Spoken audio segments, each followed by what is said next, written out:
Facebook.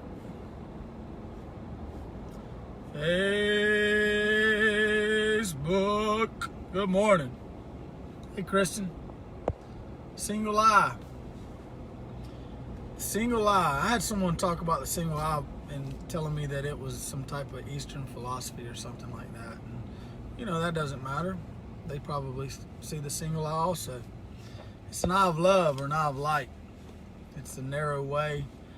It's a pure heart that sees as God sees, as God, that sees the I am, the I in all people, that sees that all people, every single person came out of God, and God is spirit, so we all came out of spirit, as the very spirit that we came out of. So God is the source and origin, the fountainhead. Origin means source or fountainhead in which all life is derived from. So God is that origin. God is the source. God is the fountainhead in which all life derives from, comes from. Yeshua. Good morning. So yeah, let's delve a little deeper in our union, our oneness with God. This is a true statement. Good morning, Jermaine. This is a true statement I'm about to make here. And the title to this little live is Eternally One. We are eternally one with God. With God, and you could say face to face with God, or you could say one as God.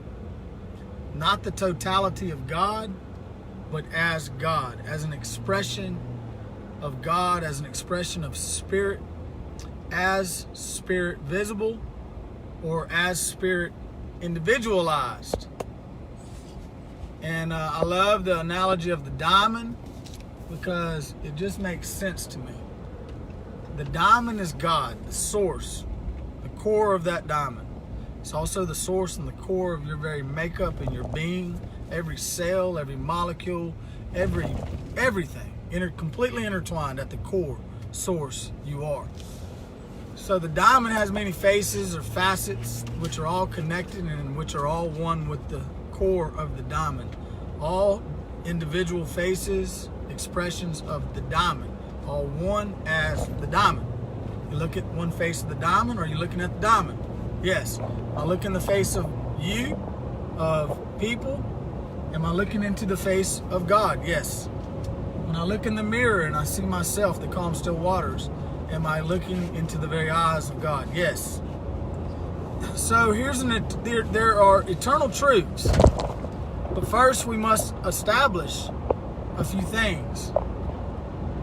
Was Jesus God? Was God Jesus? Is God Jesus? Is Jesus God? Were the things that Jesus stated and said truths? Did he only speak the truth? And if he only spoke the truth, were the truths that he spoke eternal? Meaning, if he spoke it, it was eternal, it had no beginning and had no end. It was always and had always been. If you believe Jesus came to reveal the truth of mankind, the truth of you and me, and Jesus was God and God was Jesus, then that is the truth of you and me. If you say that Jesus was the incarnate God, Emmanuel, God with us, and then you also say Jesus came to reveal the truth of you and me, you are saying the very thing that Jesus was, God incarnate, is you too. It's just that simple. I see it real simple like that, like a child. If he said it, then it's also true for me. And if it's true for me, then it's also true for you. And if it's true for you, then it's also true for humanity. Everybody. Everybody, because God is no respecter of persons. Peter had to be taught that through a trance. God is no respecter of persons. And here's the deal, if eternal, then it's always been that way. Meaning even before Jesus came, this was the truth. And the only problem is they thought God was external. And if God is external, then God is spirit external to me. I'm a spirit over here, individualized by myself, an individual, and I've got a body and I've got a mind that talks, an inner voice. See all the separation there? None of that is true. But when you see that there's only one power, one God, one spirit, one love, one life, when you see that, you see that my mind, my soul is spirit. My body is spirit. My spirit is spirit. That one spirit, that is God. And so there's eternal truths. Let's talk about it. And I'll give you something to really chew on. In Deuteronomy and then again over in Hebrews, the scriptures state, God says, I will never leave you nor forsake you.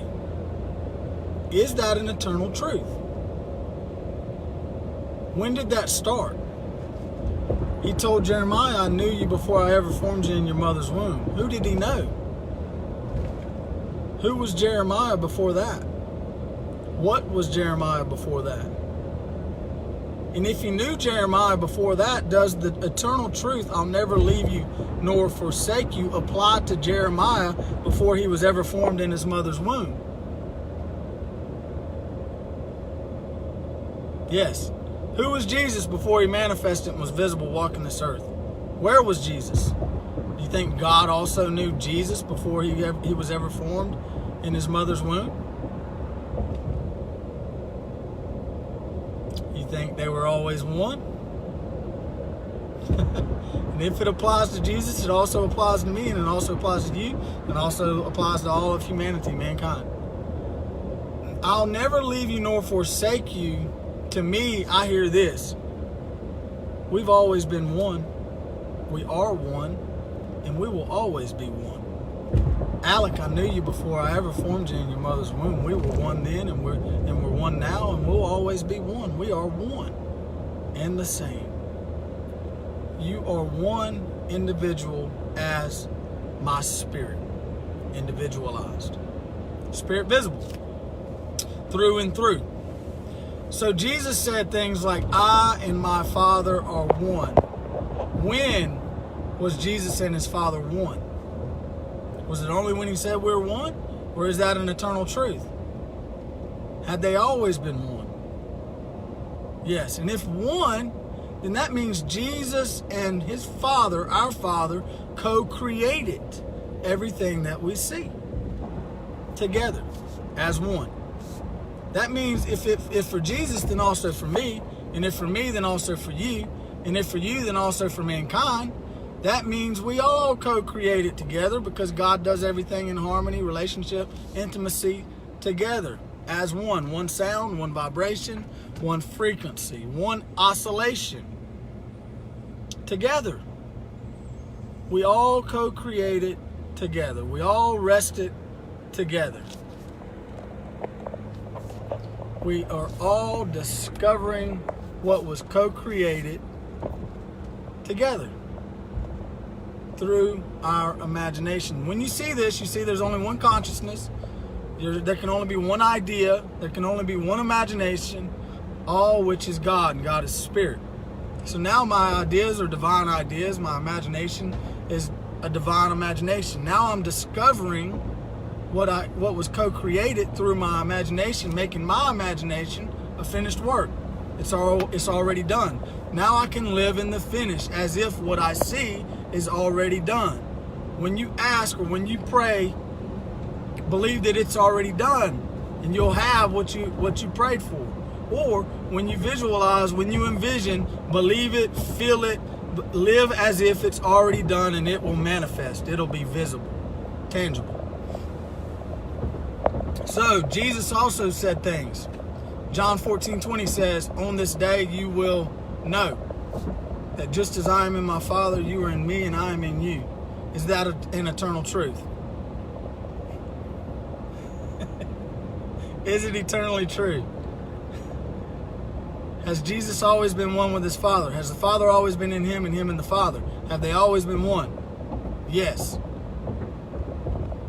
So on the day that you realized, on the day that you knew, that you experienced, that just as he's in the Father, you're in him and he's in you, on this day, on that day, did it move Jesus into the Father or the Father into Jesus? And at the same time, did it move you into Jesus and Jesus into you, or Christ into you and you into Christ? No, because Ephesians 1:4 says that God chose us in Christ before time, before the foundations of the world. So you've always been in Christ. We've always been one. And who all's in Christ? Everybody. Because if it's true for you and if it's true for me, it's true for everybody. And what's true for Jesus is also true for me. That's why Jesus said, you'll do greater works. You'll do the same things I did, but you must learn how to operate in the kingdom. No selfish motive will be met. Everything is for the good of others. He manifested bread because they had a desire to eat. God meets people where the need is. They're still seeing lack. We meet them where the need is. But he manifested the bread and the fish. He's showing us how to live in the kingdom as sons and daughters of God, as children of the light, as God in the earth. Not going out there scrounging up enough money, begging people for money so that we can go out and buy the food. We may need to do that for a minute until we learn how to operate and how the kingdom operates by sound, by thought, by imagination, by feeling, vibration, frequency, oscillation, all these things. And that we're one and everything is based, we're participating, everything is moving as one. It's like my arm and your arm, it just moves. See, I'm not even telling it to move, it's just moving my fingers because we're one. We all are moving into this thing and operating in this way. You are the voice of God. You speak as the oracles of God. Your word shall not return void. What is this word? Could it be a sound? Could it be a vibration? Could it be a feeling, a knowing? It can. So think about this. You are eternally one with God. And if eternally one, you've always been one. It means you were one before. In him was life, and the life was the light of mankind. So the light of you was the life in him, in the beginning, or in origin. And origin means the source and fountainhead that all life is derived from. So think about that. It's really deep if you really just think about it for a minute. Contemplate on it. Chew on it. Take hold of it. Grasp it. Comprehend it. Let it grow root in your soil, your earth, your awareness. Let it grow root in your innermost being until it is who you are. Until you feel it. You know that you know that you know I am one. I feel like I am you. I put off the very vibration, the sound of God, the one sound that is love. So peace. Have a great day today. Enjoy your day. It's unfolding. It's the same day every day. New experiences. The truth is unveiling and unfolding right before our eyes. Be blessed. Love you. Uh-oh. Boom.